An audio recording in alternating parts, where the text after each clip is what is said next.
Hey, I hope you're doing well. Just a quick message today about improvement and just a very simple question for you. In looking at the early reviews of my book on Amazon, what's been a little bit humorous to me is the number of people that are surprised, not in a negative way, but actually in a positive way, that it's not the type of tennis book that they were expecting.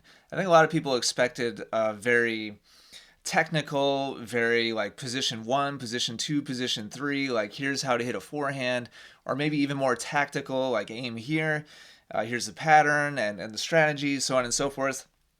But it's a more philosophical book than that, and it focuses a lot on mindset and on perspective and what lens are you looking at the game of tennis through. And when you think about it, you have to start there. If your whole outlook on the game and what it is and how it's played and what's important is just even a little bit off, let's say your perspective on what's really important and the hierarchy in your mind about what you should be focusing on and why. If you begin your journey with a 5% shift in slightly the wrong direction and what you think was important really isn't where you should be spending your time, then it can completely change the trajectory of your game. It can completely shift the level potential. It can completely change the ceiling that you put on top of your improvement potentially. And it very much does in my experience as a coach. So like my simple question for you is like what are you doing to improve yourself and educate yourself from a philosophical standpoint, like in terms of your understanding, your big picture perspective and understanding of the game, what's important, uh, who who are you following, what content are you consuming, what mentors are you working with, who feed you from that perspective, that are broadening your understanding of the game, that are deepening your perspective on what's important, so on and so forth. This doesn't have to be like the majority of your time spent or anywhere close to that.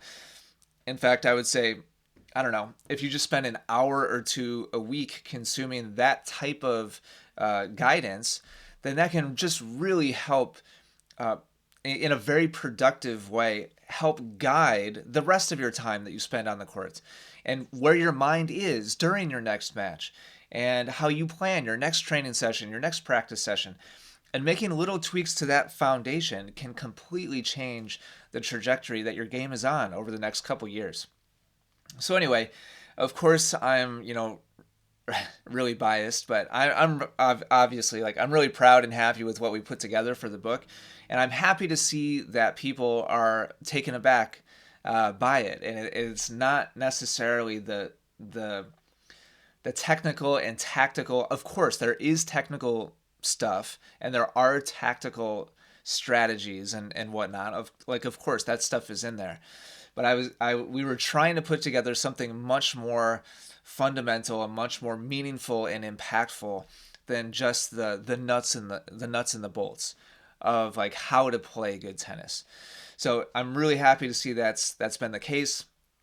And you definitely don't have to get my book and read it, but I would just encourage you to think about how is it that you're feeding that part of you as a tennis player, as a tennis student, some of you as tennis coaches.